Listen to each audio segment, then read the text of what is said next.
Welcome to Toffee TV. Today I am joined by Sarah Halpin on the Skype. Cool. Social distancing. Here she is. How are you, kid? You all right? I'm not doing too bad, actually, Baz, mate. Considering we're all in a bit of a mad situation right now, I think getting into the routine of it and stuff, missing football like crazy as we all are. But no, it's nice to see you boys. I've missed you. What's it like looking out your door and seeing Goodison Park and not being able to go in and watch the footy? It's mad, isn't it? It's hard. Like, it's obviously there's much worse things going on at the moment, but it's just surreal, especially on a weekend. Like, you lose track of the days, but I'll catch myself like going for a little mooch or something to Stanley Park or whatever for my daily walk, and I'll think, oh God, it's Saturday, like 4 o'clock, you know, or something like that. And I'm thinking, God, we should be in there right now, half time, having a pie and that, and watching our Blue Boys. But you know, it seems like a distant memory, doesn't it, at the moment? So it's a very surreal feeling being so close and yet so far. Yeah, it's so weird, isn't it? I mean, it's obviously we've never known anything like this. I keep trying to tell myself subconsciously it's the end of the season, and you know it's the off season, as people call it.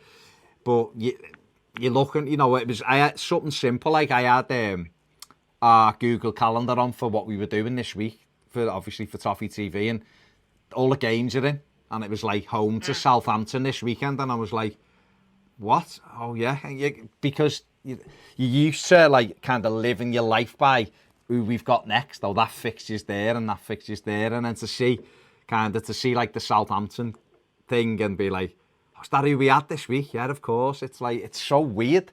It's so weird. And I think it's the not knowing as well, isn't it? It's not like you go and, well, we start again on June the 1st and you're kind of like working up to that. We don't know anything. People are guessing, aren't they, all the time? Yeah, I think that's exactly the thing that's making it the hardest, as you rightly say, is that if we had a date, look, you know, it's going to start, as you said, June the 1st, you go, okay, it's over a month away, but we've got that to look forward to. We've got that feeling of excitement. We know that we're counting down to something. But, you know, I think at the moment they're suggesting June, or but I mean, things change so much with this going on at the moment that who can know? And are there going to be fans? It'd be hard to imagine that. Are they wanting to do it behind closed doors? None of us have a clue what the outcome's going to be. Is the season going to finish? Is it not? And yeah, it'd be nice to have some clarity, but I guess at the moment there's just no way anyone can really provide that. But just on you saying about what fixtures we're going off, you know, that's how we live our lives. Who have we got next week? Who's our next away? Who's our next home? And all this. Whenever I go on the website now, it's driving me mad that it's like the last fixture and it's a 4-0 to Chelsea. It winds me up every time. It's just there, like, God, we were so awful that day. It's how typical that's the last game you got to see for so long.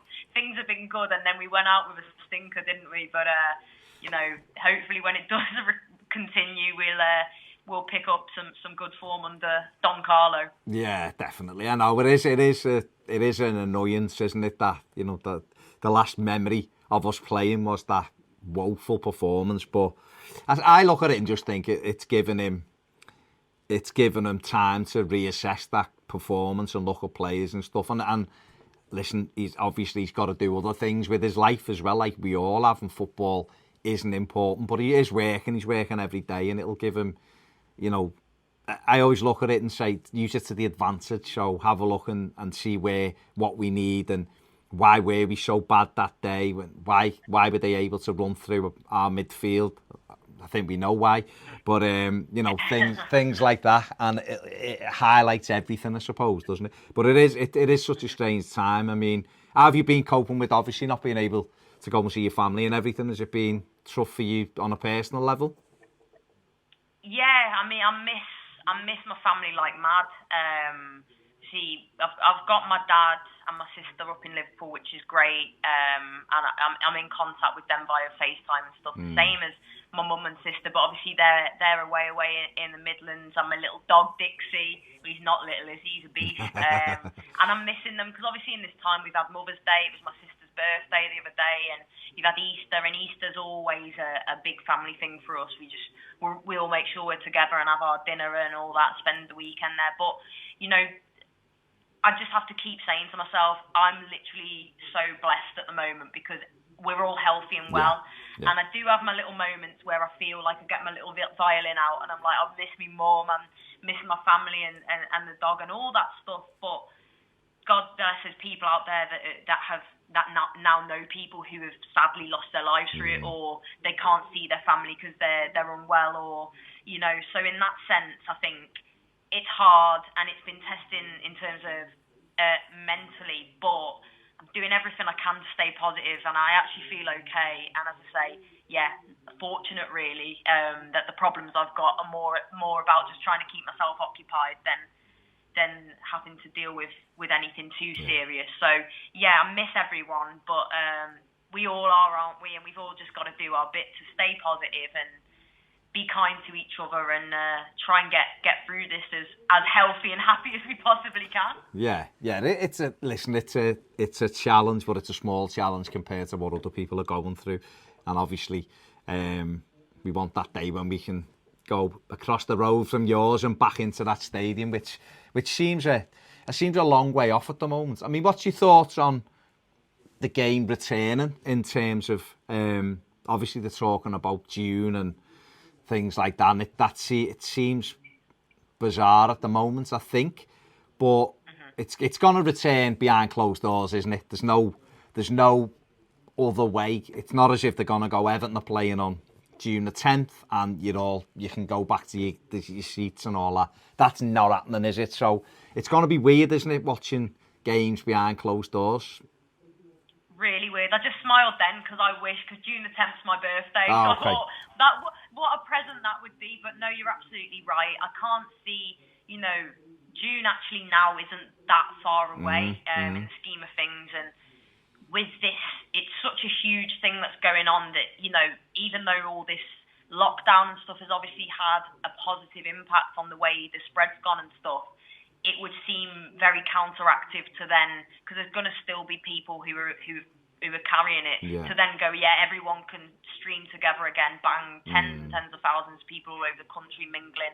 I can't see that would be allowed to happen. So yeah, you're right. I think if it does go ahead now, I'd certainly imagine that all games will be televised but played behind closed doors. And it's a real shame because what is football? I mean, there's been games on the telly, European games, where they've been played without fans, and I can't watch them. Doesn't matter who's playing. I cannot watch it because I just find it really strange and it doesn't feel real. It feels like some pre-season friendly or something. I just can't really get into it.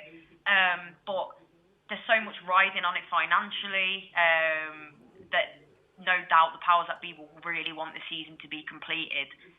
I just can't call what's going to happen. I don't know. I really don't know. Yeah. But the sooner football is back and football with fans, and we can all get back to our beloved Goodison Park and sit in our wooden seats.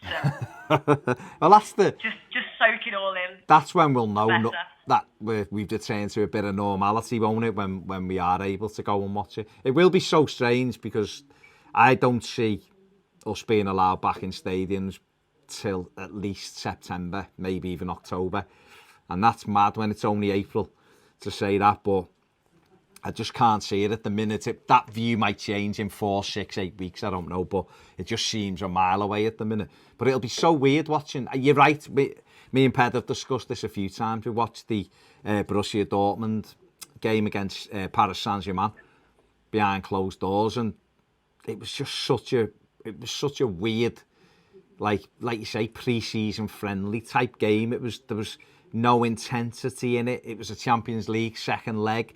Dortmund were winning 2-1. PSG beat them, and it was so flat. And I just can't envisage watching Everton in a Premier League game in them circumstances. What that'll feel like, how emotionally you'll feel with it, because it'll be Everton, and you'll have watched pre-season games with not many people there. I mean, we were in. You know, me and Ped were in Switzerland and there was about, 500 people maybe at the game. And, you know, it's a pre-season game. Your mindset isn't Premier League or a cup game. So it'll be weird to see empty stadiums with games that actually mean something to Everton, if you know what I mean. With if we were to be chasing European football, if that's even a thing next season, it'll be so strange, won't it? So strange, and I apologise just quickly. My dad tried calling me then. If I disappeared, I just had to button him. But no, imagine seeing. Well, our next game was the derby, wasn't it, at Goodison? So imagine seeing the derby. I mean, stranger things have happened. Say in some make-believe world, we score last-minute winner, Dominic Calvert-Lewin in the Gladys Street end. Yeah. How bizarre would it be to see the scenes of just them all probably piling on each other? How would they celebrate seeing the empty Gladys? It would just be so. Don't get me wrong, you'd take them where you can get them derby wins, wouldn't you? Yeah, true. It would just feel so strange. And as you said, we're in a position now. I know our form had kind of stumbled a little bit in the Premier League in the last few weeks before the season stopped, but we were seeing massive improvements under the new manager and a couple of victories again, and we would find ourselves right back in the mix. So yeah, seeing teams fighting to stay up, seeing us fighting for stuff in front of no fans, it would feel somewhat soulless. But it's the whole thing is so big. Who could have ever foreseen? No matter what's going on in the world, there's always something awful happening somewhere in the world. But there's always football going on. So when football starts, and I'm not trying to say it's the most important thing in the world, but it's one of them. It's just so surreal. But I want it to come back. But ideally, you want it to be proper. I can't imagine seeing Goodison Park empty and. Even I don't know. Even from if we can put our bitterness aside for a sec, which is difficult, from Liverpool's perspective, I mean, if it comes back and they win the league, which they will do, they're going to be given the league title in an empty stadium. There won't be any parades because they won't be allowed. So for them, it took them 30 years to win it. It'll be, even though they will be champions in name, it's going to be so strange, isn't it? And you rightly say with people who are getting promoted into the Premier League will be weird. People who are relegated, needing that big victory on the last day or whatever, and it's in an empty stadium where normally the crowd drags you through. That empty stadium. I said on another video, me and Ped have said this, Man City will probably win every game because they're the best team. So without any outside influences from crowds or whatever, no one can get near them the way they play their football. It's going to be such a strange time, isn't it, from a footballing perspective, at least? Yeah, that's a really interesting point, actually, because I'd be interested to see how Everton would do, because for Goodison, for example, in the recent years where things have been really quite toxic, that's been a hindrance to us. But then, of course, when we're up for it, we've seen that has pushed the team nose out on to get victories and stuff. And if Liverpool, well, they will win it, as you say. If the season continues, no doubt in anybody's mind that they'll take the title. But how empty and strange will that feel? As you said, such a huge thing, 30 years without a league, to win it in front of no fans, to not have the parade, to not have it just must be heartbreaking for them, wouldn't it? It's feels like apocalyptic kind of. Yeah. That's how the whole thing sort of feels at the moment. And the teams that are fighting for their lives to stay in the Premier League, how often the fans make that difference between them. If they've got games against other teams fighting and they're at home, they're thinking we're going to get this. We've got our fans. They'll roar us through. And it'd be interesting to see what results happen just with no fans, because it just comes down to the football and nothing else. I think City would probably walk the rest of their games, and it'd be interesting to see how everyone else got on. Yeah, definitely. But from the women's perspective, obviously you're heavily involved in the women's game and doing great things for women's football, Sarah, and representing us as well. How are they finding it? Because for them, they just had quite a big event in the history of Everton. Women just moved to their own purpose stadium in Walton Park, and they'd had a game or two at home. And then all of a sudden, this has stopped as well. So, I'm guessing for the likes of Willie Kirk and his team, they're sat around in limbo as well, and a little bit disappointed that it's being taken away from them. But also, how is the training affecting them? Are they just having to do what the men's team are doing, to just keep themselves fit?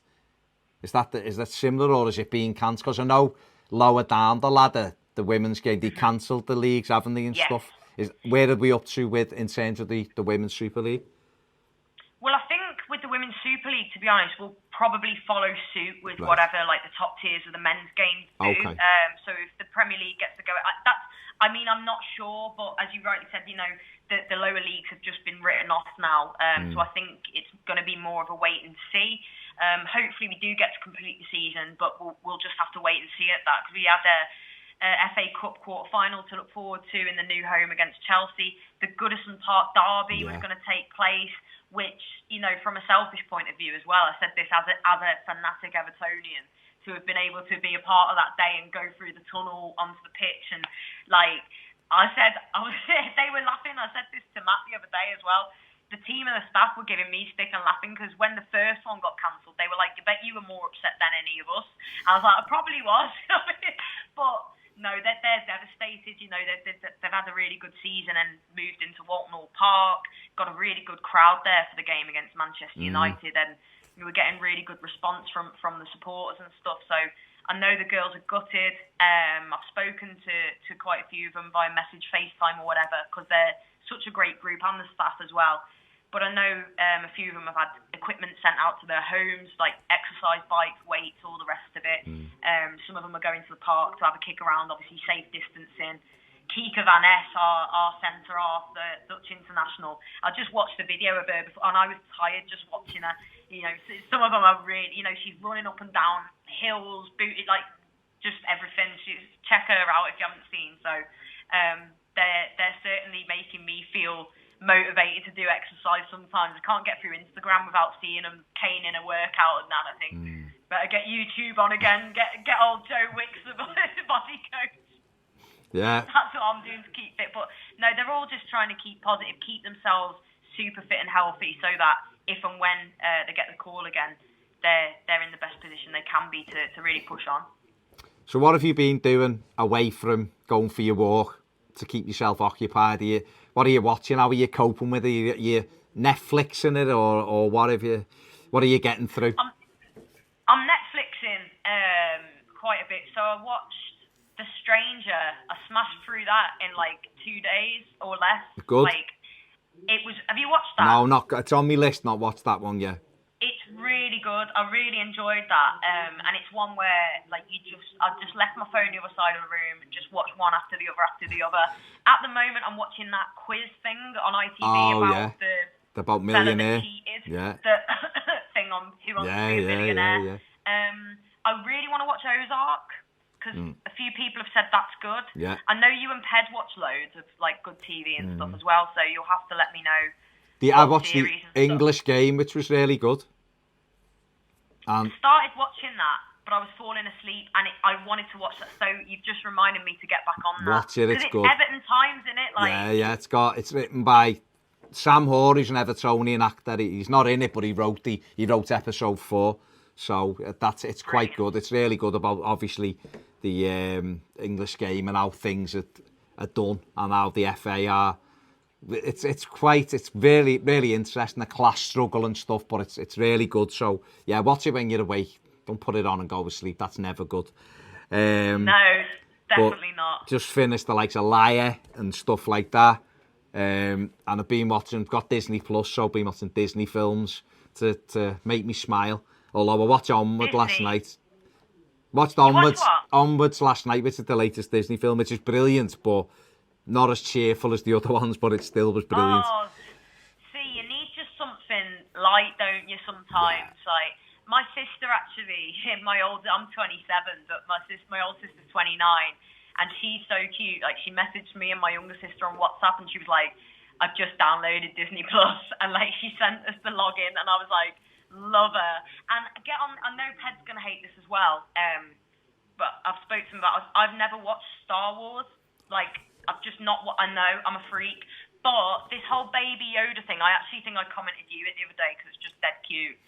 and I want to watch. That's on there. Is it called Mandatorian? The Mandalorian, yeah, it's on there. See what I mean? Yeah. I don't know what I'm chatting, but I want to watch it because he's really cute. So maybe that's what I'll do in lockdown. Maybe I'll watch actually all of the Star Wars films because I feel like it's something that you just have to do, don't you? You've got to watch it. Watch Togo as well on Disney Plus about a dog. Oh my God, it's incredible. It's a film. It's absolutely brilliant. William Dafoe's in it. Will it make you cry? Yeah, it's amazing. It's a true story. 1925, I think it's from the story. Oh yeah. But it's incredible. Honestly, just watch it. It's amazing. Togo. I'll get on that. It's a brilliant film. Watched that the other day. It's really good. So you've just got to do what you're doing to get through, haven't you? Simple as. That's it. And it's like, I know I bang on about it. I'm a bit of a hippie, as you know. But, like, meditating, that's the best thing. Like, I just, honestly, you can get so caught up in your head. You know me, Baz. Like, we chat as well. And like, I do struggle sometimes with the overthinking, getting myself anxious and stuff.